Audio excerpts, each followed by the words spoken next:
In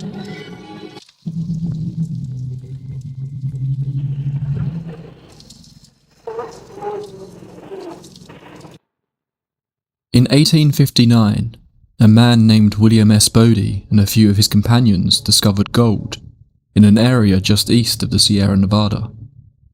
Bodie set up a small camp in the area, with the intention of making his fortune by mining the gold that lay in the hills surrounding the area. Bodie would see a town named after him set up at this location, but he would never live long enough to witness it. The same winter that he moved into the area, while building up their supplies to begin digging, he would be caught in a powerful snow blizzard, freezing to death. He would, supposedly, be the first victim of the curse of Bodie, a town that would suffer its fair share of terrible occurrences. Just 2 years later, the Bunker Hill mine would be established and begin a prominent time for the newly founded town of Bodie. Over the following 17 years, the population rose from just 30 miners to over 5,000 people, and the mines, that would change hands over time, made a lot of people very rich. The harsh winters of the area continued to be an issue, and in 1878, hundreds would die from the cold weather and a strange disease that seemed to be sweeping through the population. But this wasn't the death of Bodie. In fact, the population doubled the following year, with now 10,000 people calling the town home. But with that increase in population came an increase in lawlessness. Bodie was quickly developing a reputation for violence and theft, with many finding their lives ended in a flash as they crossed paths with the wrong individuals on the streets of the mining town. Its reputation can be summed up in one infamous story, where a little girl was told by her family they would be moving there. The little girl wrote down in her journal, "Goodbye, God. We're moving to Bodie." The crime rate likely contributed to Bodie becoming a less desirable destination to live in. But over the next 3 years, a number of mining companies went bust, which saw the population quickly dwindle down to just a few thousand. And then there were the fires. The first major one in 1892 took out many of the businesses in town. In 1932, a tragic story of something so simple reportedly took out the majority of the buildings, including one of the churches. A boy, not even 3 years old, apparently found a pack of matches and began to play with them. Inquisitive as any small child would be, he could have had no idea of the destruction he would bring about to his town. That small act led to the area being left a smouldering shadow of its former self. The town would be further destroyed economically by the Great Depression, and it is said by the end of World War II, only 6 people called Bodie home. And that, my friends, is where the ghost stories really begin. The legend goes that a married couple that remained in town were arguing one day, when the husband had had enough, and shot and killed his wife. Obviously, with such a small population, this crime was quickly uncovered. A small group of 3 men visited the husband that day, and killed him. But although they buried him in the local outcast graveyard, the man would come back. Late at night, all 3 men reported that they were visited by the deceased husband, who would be seen shaking his fist outside their windows. Soon after this, all 3 men would be dead, each passing away one by one from some unknown sickness. The town is now abandoned, but has its regular visitors from tourists in the area, as well as a number of park rangers who have called the shell of a town home over the years, the area being declared a historic park in the 1960s. Unlike most ghost towns, with Bodie, it doesn't appear to just be a term to reference its abandonment. There are several reported ghosts that apparently still call Bodie home, the first of which is described as the ghost of a Chinese maid, who apparently resides in the J.S. Kane house in town, which was once the home of a prominent banker, but in recent years has housed park rangers. Children are most likely to be the ones who see her. Several have described seeing a heavy-set Chinese woman sitting on their beds in one of the upstairs bedrooms, while a ranger's wife told the story of how she was laying in bed alone late one night, when she suddenly felt a heavy presence sitting on top of her. She was terrified to realise It was the same woman the children had been seeing, and she was trying to suffocate her. The ranger's wife fought with the being, before managing to get out of her grip and crashed to the floor. When she looked up at her bed, the Chinese woman was gone. In later years, a ranger named Gary Walter was staying in the same bedroom when he saw the door suddenly open by itself. He said the air suddenly became thin, and he felt like he was suffocating. As soon as he rushed out of the room, the sensation just stopped. Other ghosts are reported in town, including in one building the apparent regular sighting of 2 turn-of-the-century children who can be seen and heard running around and giggling to one another, and another house that passers-by claim to see a woman peeking from behind the curtains as they walk past. But when they enter the building, there's no one to be seen. These are just a few of the many apparent ghosts that reside in the remaining houses of Bodie. Another famous apparition is often referred to as the Angel of Bodie. This refers to the grave of a 3-year-old child that can be found in the graveyard. The story goes that the child was accidentally struck in the head with an axe and killed. Many have reported seeing this child around the area, with one man even claiming he found his own child playing and giggling with seemingly no one while near the grave. The most famous of all of Bodie's legends, though, is its curse. Of course, the town has seen many tragic events over its years, but just because the town is destroyed, it doesn't seemingly mean its curse is over. It is said that if you take anything from Bodie, even if that were just a pebble from its grounds, you are taking a part of that curse home with you. The legend goes that the remaining ghosts of the town are very protective over the area, and don't want anyone to take away what little they have left. Supposedly there are logbooks of all the various items that have been taken from Bodie, and then swiftly returned when those tourists realise the true cost of their little souvenir. Much like Robert the Doll, people have written letters apologising to the spirits of Bodie for disrespecting their home. While Bodie is a fascinating place with a rich history, the horrors it seems to keep hidden within are what makes it just one of the world's scariest ghost towns. Darkness. The town is being devoured by darkness. Some of you may remember that a few months back I released an episode on the legends of Portlock, Alaska. That was originally intended to be a selection of stories about various ghost towns and abandoned places, but it sort of turned into an episode all of its own. So I promised we would return to that topic soon, and here we are. Now, some of these aren't strictly ghost towns, but it's my video, so I can be a rebel if I want to. But they are all places that have been left, a shadow of their former selves, and all contain secrets for us to uncover. We've got tales of haunted statues, terrifying legends, and real-life tragedies. The one thing all these places have in common, however, is that the dead outnumber the living. I've got a pretty big list of places here to cover, so I'm not sure they will all make it into this episode. So if you do want a part 2, please do let me know in the comments. Also, feel free to throw suggestions at me of places I should cover within this series. Okay, let's head to our next location. Get yourself a warm drink, dim the lights, and get comfortable. We're going exploring. Hopefully, we will make it back in one piece. The village of Oradour-sur-Glane in France was a simple, quiet rural village. That was until June the 10th, 1944, when the lives of everyone there would be changed forever. While the area had been under German control for quite some time, the army had little interest in this village. The morning of the 10th would have just been like any other, with people going about their daily activities, completely unaware that a large number of Nazi troops were marching towards them. Just one day before, not too far away, a decorated German commander had been captured by the French resistance and was subsequently burned alive in front of a crowd of onlookers. Seemingly as an act of revenge, and apparently due to suspicions of resistance members being active in the area, the Germans marched into the village that day and began a massacre.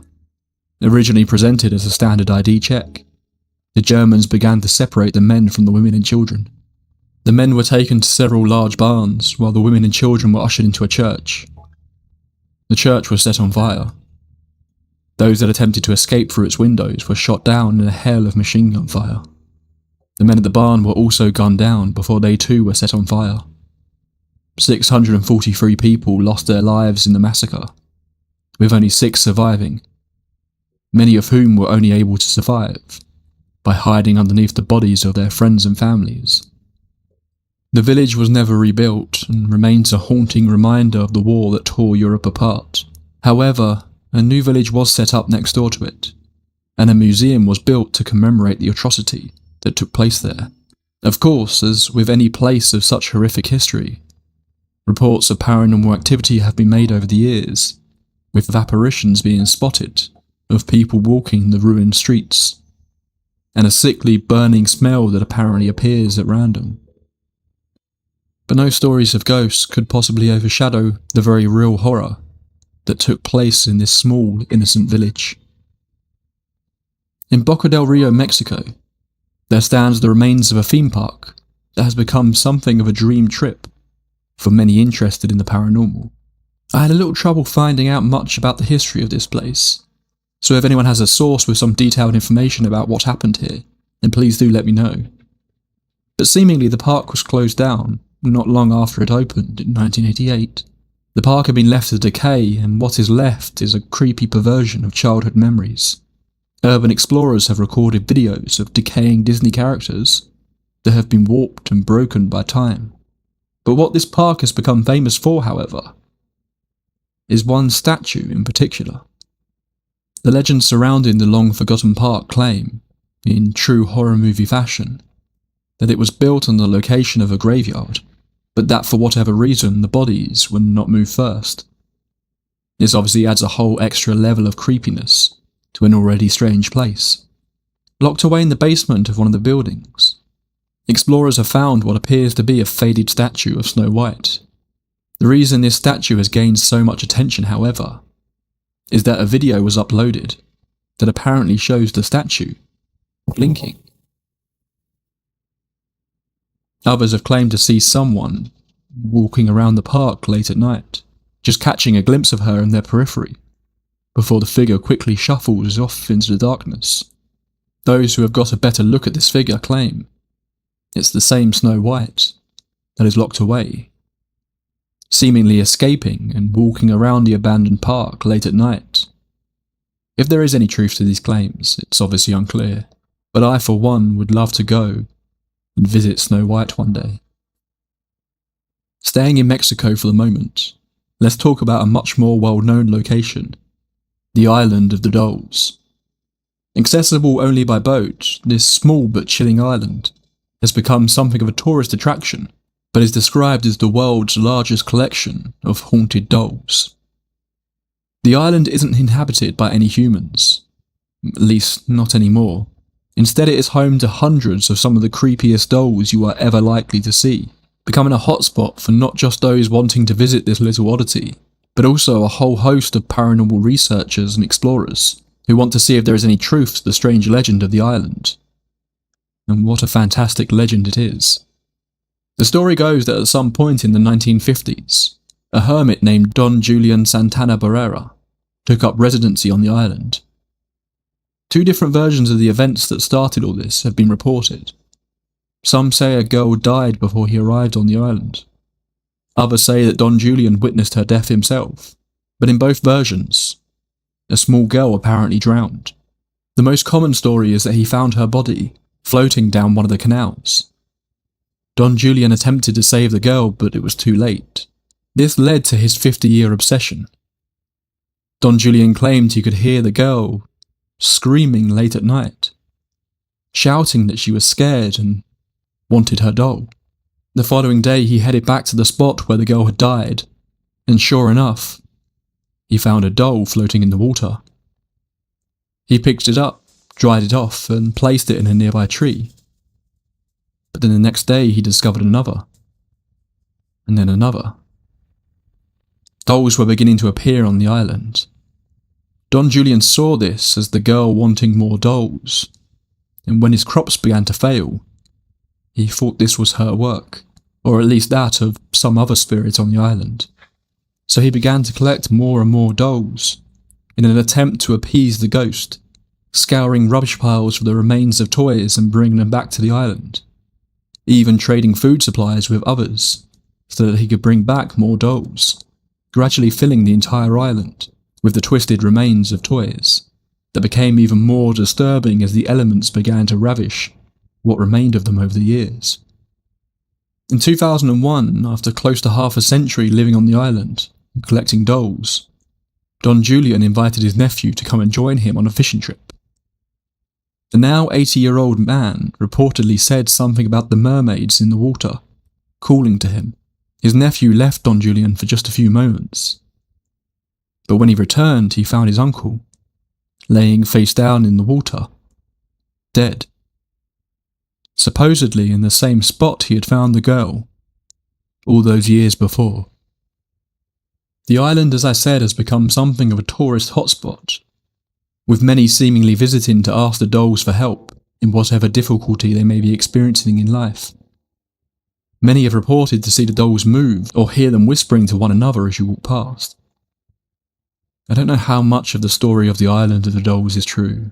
Was Don Julian just a strange, possibly unwell man living out his fantasy alone? Or was there something more to it? Either way, it is said that if you ever visit the island of the dolls, it is wise to bring a gift for them. If you don't, well, you may suffer a similar fate. If you are enjoying these strange stories and want to hear more, then please consider subscribing. Every month I release multiple episodes covering the paranormal, the weird and the unexplained. I'd love it if you could join our growing community. In a beautiful valley in Yorkshire lies the remains of one of the largest abandoned medieval villages in England. Founded sometime around the 10th century, the village of Warren Percy was seemingly a prosperous place for around 600 years. Yet strangely, in the early 16th century, the village was seemingly totally abandoned, gradually fading away over the centuries, leaving behind only the remnants of a church and the foundations of several buildings. Many have pointed to a whole host of individual events that led to the village's gradual abandonment, but a discovery by archaeologists in the 1960s found the bones of over 100 skeletons buried deep in the pits underneath the village.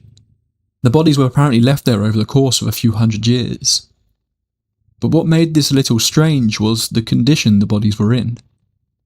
There was evidence that the skeletons had been burned, mutilated, and torn apart.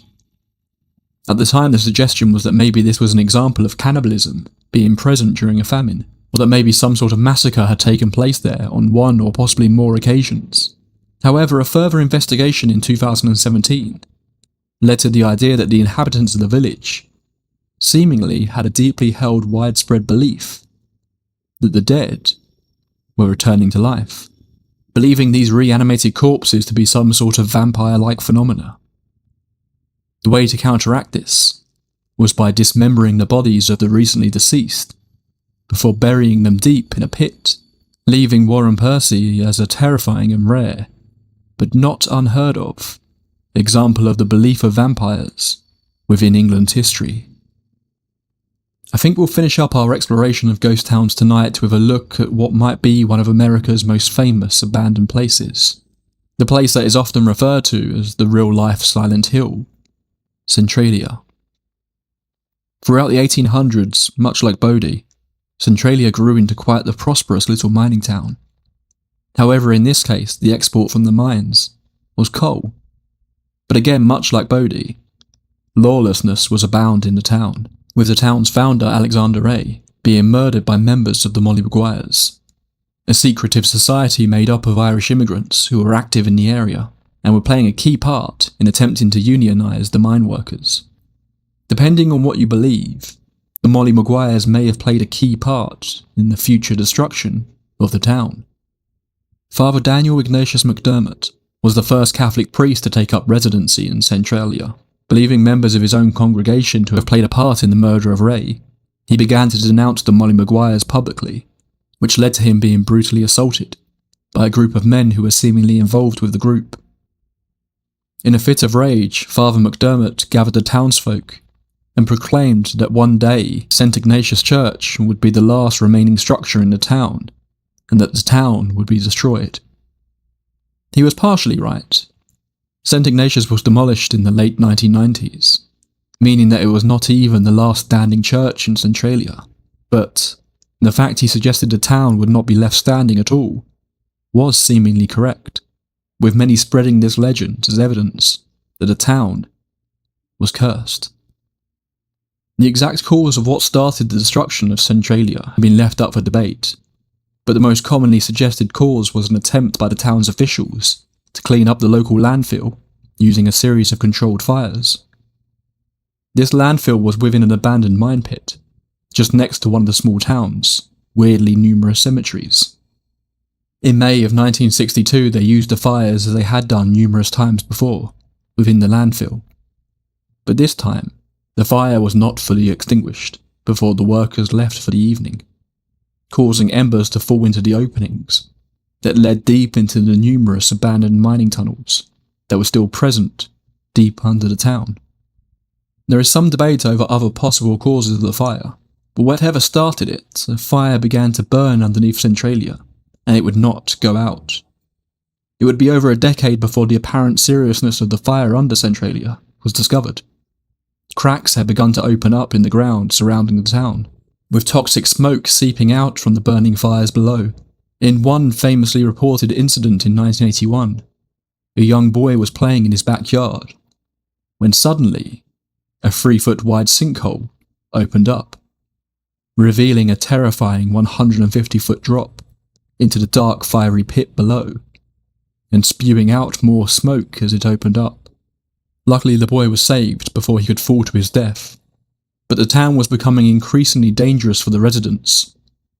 Over the decades that followed, the government attempted to move people out of Centralia and condemn it, but some simply refused to leave. As of 2020, only 5 people remain as residents of the strange little town. Putting aside the fascinating story of an underground fire that still to this day cannot be put out, Centralia has developed a bit of an interest from those fascinated in the paranormal over the last few decades. It is often referred to as the real-life Silent Hill, and is said to be the inspiration for the famous fictional ghost town, although it only influenced the creators of the movie, not of the original game series. Nonetheless, the similarities with its cracks spewing smoke into the air at times is a little uncanny. With its 5 residents but 3 graveyards, Centralia is certainly a spooky location, and has become something of a hotspot for those who like the darker side of tourism, with many visiting the town especially around the Halloween season. Although despite this, there are few reports of any paranormal activities said to have taken place within the town. The most commonly reported sightings are that of a miner being seen walking the streets at night, as well as those who claim to see creatures that resemble the monsters found within the Silent Hill games. Although it's hard not to just assume that's people letting their imaginations run wild. Despite this, people seem to be continually drawn to the town to hunt for ghosts. I was able to find 2 stories that people wrote that I would love to read for you all now. I have included a link to where you can find these if you want to read them yourself. The first came from a man named Scott Saylor from New Jersey. I visited Centralia last weekend with a couple of friends, and I thought I might share a very weird experience I had while exploring the town. We were there for about an hour and a half and were checking out the interesting locations that I'd heard about, like the burning hillside, the crack in Route 61, and the streets without homes. We were in the area next to an old cemetery on the east side of the town, east of Route 61. We had just checked out the old tombstones and were getting a whiff of smoke from the east, so we walked down the old gravel road to look around. We found a slag-covered hillside with steam coming out of it, and were pretty fascinated by some fossils we found, when we heard what sounded like a voice saying something inaudible from down below, where we were. All 3 of us heard it. We figured it was someone else checking out the area too, so we sort of ignored it. And then we heard it again, a little more clearly. A few words, but it sort of sounded like, "Leave this place." At that moment, the hill we were standing on started steaming more than a few moments before, and it really stunk, like rotten eggs, like sulphur, I guess. Well, it sort of spooked us, so we figured we better head back to the car. As we were walking back in the area of the cemetery, we heard it again. Not the same words and not clear, but something like, "Why? Why did you do that?" What was even weirder was that it wasn't like someone was yelling out of the bushes. It was quiet and kind of closer, and we couldn't figure out the direction it was coming from. Too weird. We got back to our car and didn't see any other cars or people the whole time we were there. We left and weren't sure what to make of it. We really weren't sure we wanted to talk about it. All I know is, I'm not going back. When I got home, I found out the area where we were walking was near the location that was where the fire started, across from the cemetery. I just thought I'd let you know about it. Something is not right about that place. The second report comes from a man named Jim and his girlfriend Laurie in the late 90s. Hi, my name is Jim. About a month ago, my girlfriend Laurie and I were coming back from Knobles, and we decided to take the 61 home and stop at Centralia, to take a look as we did once before. First, let me say we're not superstitious. In fact, we're quite the opposite. We like checking out abandoned places and old buildings, old cemeteries and that sort of thing. We've seen a lot of old abandoned homes over the years, but the one we checked out in Centralia about a month ago really gave us a fright. It was a white abandoned twin home, up on a side street on a hill. There were 2 units and both had red numbers sprayed on the front, which indicated from what I gathered, the homes were probably set to be demolished in the near future. So we decided to check it out. The back door was open, so we went in. Some of the first floor windows were boarded up, making it dark, but we explored the old house a little. We were on the second floor in the hallway, near the stairs that led up and down to the first and third floor. The door was open, leading up to the third floor. Laurie was in the hallway, while I was at the top of the stairs that led downstairs. At that point, we heard footsteps coming from the stairs from the third floor. It sounded to me like the steps were coming down the ceiling, above the steps going down to the first floor. So my first thought was someone was coming down out of the attic, or third floor bedroom. At first, we were startled and thought someone else was in the house.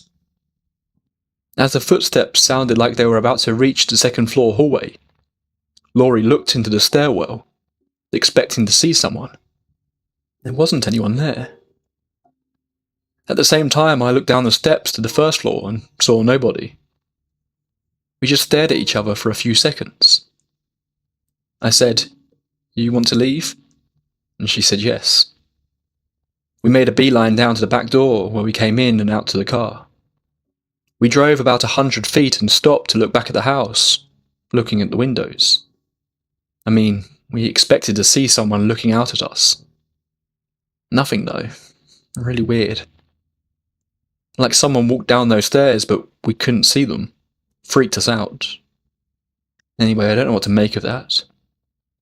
You wouldn't know who used to live in that house. Not even sure where it was or what the numbers were, but if ever I thought a house was haunted, it would be that one. Sort of changed my impression of old vacant homes. If any of the places we've discussed tonight are actually haunted is obviously up for debate. But it's hard to deny that places like this, places that were once full of life, but are now overcome with death and decay, have a certain atmosphere to them. Just a little something about standing in a place where no one should be anymore sets those hairs on the back of your neck, standing up. That's all for this entry into the tape library. Again, there were so many different places I could talk about for this one, so if you do want me to do a second part, let me know. And of course, let me know if there's any places you think I should have covered. As always, if you've enjoyed this episode, then please click the like button. It's a simple thing, but it really helps me reach more people with each episode. Also, if you haven't already, click subscribe, so you don't miss out on any future episodes. I think for the next tape library, we're going to be digging our teeth into a good old haunting case. So until next time, pleasant dreams.